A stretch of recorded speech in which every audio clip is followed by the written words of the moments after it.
দুদিনের আমেরিকা সফরে গিয়েছিলেন প্রধানমন্ত্রী নরেন্দ্র মোদী। গতকাল রাতেই বৈঠক হয় মার্কিন প্রেসিডেন্ট ডোনাল্ড ট্রাম্প এবং প্রধানমন্ত্রী নরেন্দ্র মোদীর মধ্যে।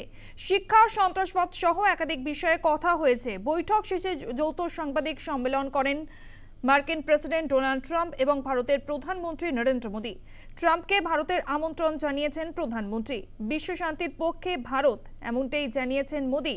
মোদীকে নিজের বই উপহার ট্রাম্পের।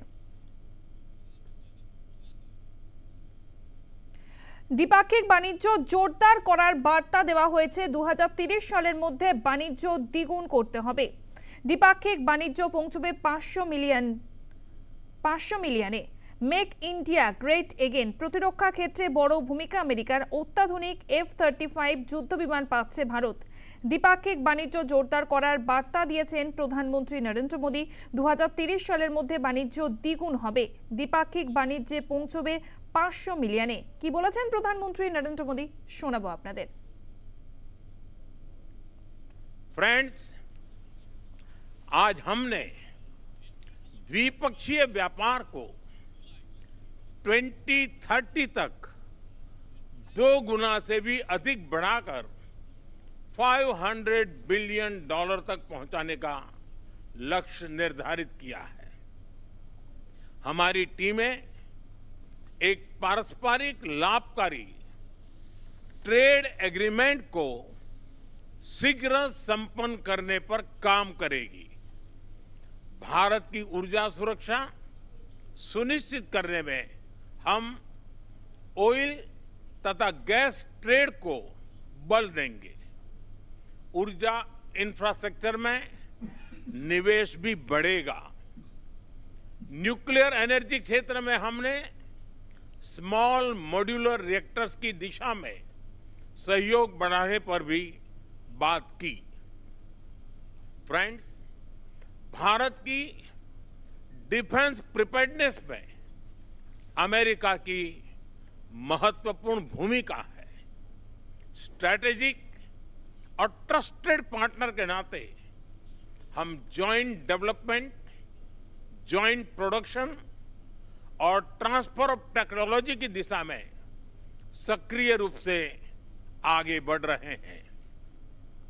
आने वाले समय में भी नई टेक्नोलॉजी और इक्विपमेंट हमारी क्षमता बढ़ाएंगे। हमने autonomous systems industry alliance launch करने का निर्णय लिया है। अगले दशक के लिए डिफेंस कोऑपरेशन फ्रेमवर्क बनाया जाएगा। डिफेंस इंटरऑपरेबिलिटी, लॉजिस्टिक्स, रिपेयर और मेंटेनेंस भी इसके मुख्य भाग होंगे।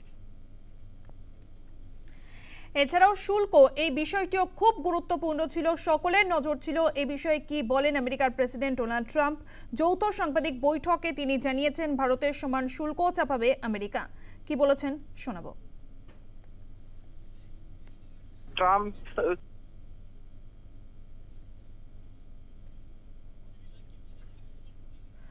আন্তর্জাতিক সম্পর্ক বিশেষজ্ঞ রাজকুমার কোঠারির সঙ্গে আমরা ফোনে কথা বলেছিলাম এই বিষয়ে। তিনি কি বলেছেন শুনবো।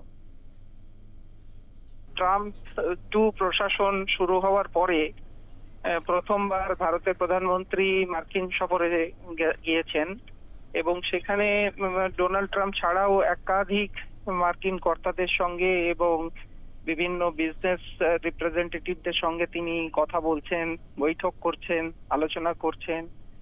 এবং আন্তর্জাতিক ক্ষেত্রে সব থেকে বড় কথা হচ্ছে 2 বা ততোধিক রাষ্ট্রের মধ্যে দ্বিপাক্ষিক সম্পর্ক যত বেশি মজবুত হয়, যত বেশি ভালো হয়, ততই উভয় রাষ্ট্রের এবং প্রত্যেকেরই উইন উইন সিচুয়েশন থাকে, এটা আমরা সবাই জানি। সুতরাং ভারত এবং মার্কিন যুক্তরাষ্ট্র এই প্রেক্ষাপটে পরস্পরের সঙ্গে দ্বিপাক্ষিক সম্পর্ক আরো বেশি সুদৃঢ় করবে, মজবুত করবে, এটা বলার অপেক্ষা রাখে না। এখন ট্রেড রিলেটেড ইস্যু নিয়ে, বিষয় নিয়ে কিছু গুরুত্বপূর্ণ ফ্যাক্টরস দুটো রাষ্ট্রের মধ্যে রয়েছে আমরা জানি। ট্যারিফের উপরে যত পরিমাণ শুল্ক ভারত বা অন্য যে কোনো রাষ্ট্র চাপাবে, মার্কিন যুক্তরাষ্ট্র ইকুয়ালি সেই পরিমাণ শুল্কই তার দেশে যে পণ্য আমদানি হচ্ছে তার উপরে চাপাবে। সুতরাং এখানে আমার মনে হয় এটা একটা ব্যালেন্স করে দুটো রাষ্ট্রের স্বার্থকে সুরক্ষিত করবার জন্য ট্রাম্পের একটা গুরুত্বপূর্ণ পদক্ষেপ। এবং আমাদের চারিদিকে যে সমস্ত প্রতিবেশী রাষ্ট্রগুলো রয়েছে সেখানে নানান ধরনের যে অভ্যন্তরীণ সমস্যা রয়েছে সেগুলোকে মাথায় রেখে ভারতের প্রতিরক্ষা ব্যবস্থাকে মজবুত করতে গেলে মার্কিন যুক্তরাষ্ট্র একটা খুব গুরুত্বপূর্ণ বিকল্প। এমতাবস্থায় ভারত এবং মার্কিন যুক্তরাষ্ট্র ডোনাল্ড ট্রাম্প এবং নরেন্দ্র মোদীর নেতৃত্বে প্রতিরক্ষা ক্ষেত্রেও বেশ গুরুত্বপূর্ণ পদক্ষেপ গ্রহণ করতে চলেছে বলে আমার ধারণা। সব মিলিয়ে আমি বলবো এটা win win situation for India and the United States. এর পাশাপাশি আরো একটি গুরুত্বপূর্ণ বিষয়, আমেরিকা থেকে ফেরানো হচ্ছে অবৈধ ভারতীয়দের প্রত্যর্পণ নিয়ে মুখ খুললেন প্রধানমন্ত্রী নরেন্দ্র মোদী। কোনো দেশেই বেআইনিভাবে থাকার অধিকার নেই। সাধারণ মানুষকে ভিন দেশে নিয়ে যাচ্ছে কিছু চক্র। মানব পাচারের চক্রগুলিকে কড়া হাতে মোকাবিলা করতে হবে। হোয়াইট হাউসে সাংবাদিক সম্মেলনে বললেন প্রধানমন্ত্রী নরেন্দ্র মোদী। सवाल सिर्फ भारत का नहीं है, वैश्विक रूप से हम इस मत के हैं कि गैर कानूनी तरीके से जो लोग दूसरे देशों में होते हैं उनको वहां रहने का कोई कानूनी अधिकार तो है नहीं।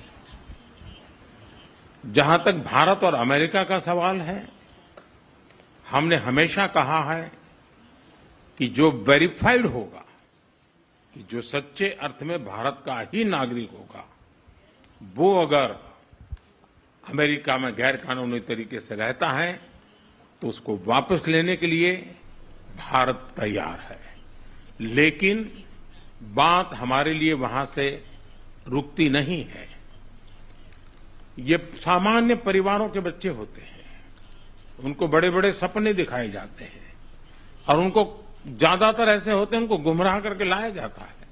और इसलिए ये ह्यूमन ट्रैफिकिंग में जुड़े हुए पूरे इकोसिस्टम पर हमने वार करना चाहिए। और अमेरिका और भारत मिल करके हमारी कोशिश है और हमारी कोशिश रहनी चाहिए कि इस प्रकार की पूरी इकोसिस्टम को हमें जड़ मूल से नष्ट करना चाहिए ताकि ह्यूमन ट्रैफिकिंग बंद हो और गरीब लोगों को जो अपनी धन दौलत बेच करके ऐसे बड़े बड़े सपने दिखा करके उनको अंधेरे में रख करके ले जाया जाए, उनके साथ भी अन्याय है। और इसलिए हमारी बड़ी लड़ाई उस पूरे इकोसिस्टम के खिलाफ है और मुझे विश्वास है कि राष्ट्रपति ट्रंप भी इस इकोसिस्टम को खत्म करने में भारत का पूरा सहयोग कर। বাংলাদেশ নিয়েও কথা হয়েছে মোদি ট্রাম্পের কাছে উদ্বেগ প্রকাশ করেছেন প্রধানমন্ত্রী। আপাতত বাংলাদেশে হস্তক্ষেপ করবেন না ডোনাল্ড ট্রাম্প, বন্ধু মোদির উপরেই ভরসা রাখছেন মার্কিন প্রেসিডেন্ট।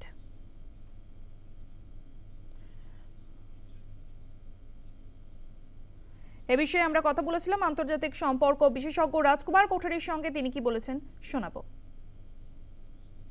আমরা অপেক্ষা করছিলাম যে মার্কিন যুক্তরাষ্ট্রের ডোনাল্ড ট্রাম্প ক্ষমতায় আসলে বাংলাদেশের যে পরিস্থিতি এবং ভারতের সঙ্গে বাংলাদেশের যে তিক্ততার সম্পর্কে পরিণত হয়েছে দ্বিপাক্ষিক সম্পর্কটা, সেখান থেকে বেরিয়ে আসতে গেলে মার্কিন যুক্তরাষ্ট্রের একটা গুরুত্বপূর্ণ ভূমিকা আছে। কারণ বাংলাদেশের অভ্যন্তরীণ যে পরিস্থিতি ক্রমশই ভয়াবহ হয়ে উঠছে এবং সেখানে যেভাবে নিপীড়ন চলছে মাইনরিটিদের উপরে, হিন্দুদের উপরে, খ্রিস্টানদের উপরে, খুবই এটা উদ্বেগের বিষয়, চিন্তার বিষয়। এবং ইউনূস সরকার এত কিছু দেখেও তিনি কিন্তু নীরবে সবকিছু রয়েছেন এবং কোনো মন্তব্য করছেন না। এবং তিনি তার মানে হচ্ছে পরোক্ষে বাংলাদেশের বর্তমান অভ্যন্তরীণ পরিস্থিতি যে উদ্বেগজনক সেটাকে তিনি আরো বেশি উস্কানি দিচ্ছেন, আরো বেশি পরোক্ষে সমর্থন করছেন।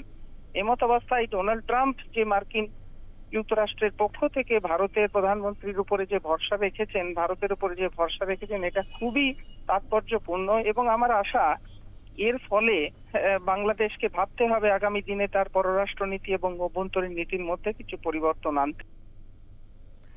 ভারতে ফেরানো হচ্ছে তাহাউর রানাকে। মুম্বাই হামলার অন্যতম চক্রী তাহাউর। ভারতের শত্রু তাহাউর রানা শত্রু রানাকে ফেরানোর জন্য ধন্যবাদ জানিয়েছেন আমেরিকায় মন্তব্য প্রধানমন্ত্রী নরেন্দ্র মোদীর।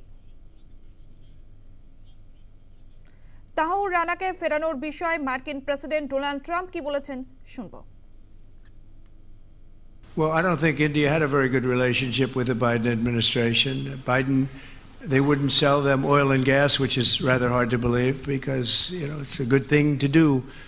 And a lot of things happened that weren't very appropriate, I thought, between India and the administration, the Biden administration. But as you said, we're giving a very violent man, it seems to me. I mean, I don't know that he's been convicted yet or will be, but let's assume he's a pretty violent person. We're giving him back to India immediately, and there are more to follow because we have quite a few requests. So we work with India on crime, and we want to make it good for India, and it's very important. So that kind of a relationship is very অত্যাধুনিক F-35 যুদ্ধ বিমান পাচ্ছে ভারত, এই বিষয়ে কি বলেছেন group captain R K Das শুনব।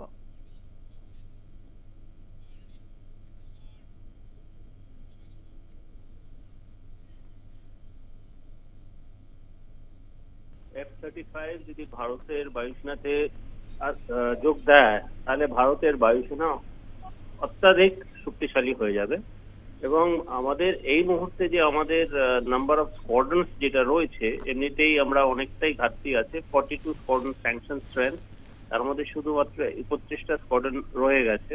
তো F-35 আসলে পরে আমাদের স্কোয়াড্রনের সংখ্যা তো বাড়বেই, কিন্তু আমাদের যে cutting edge technology fighter aircraft সেটা আমাদের খুব সুবিধা হয়ে যাবে এবং আমরা চায়না এখন যে 6th জেনারেশন ফাইটার এয়ারক্রাফট তৈরি করেছে তার সাথে পাল্লা দিতে পারবো। তো আমাদের জন্য এটা খুবই সুবিধা হয়ে যাবে এবং ইন্ডিয়ান এয়ারফোর্স এর একটা যে কাটিং এজ যেটা বলে সেটা 5th জেনারেশন ফাইটার এয়ারক্রাফট সেটা ভারতের জন্য খুবই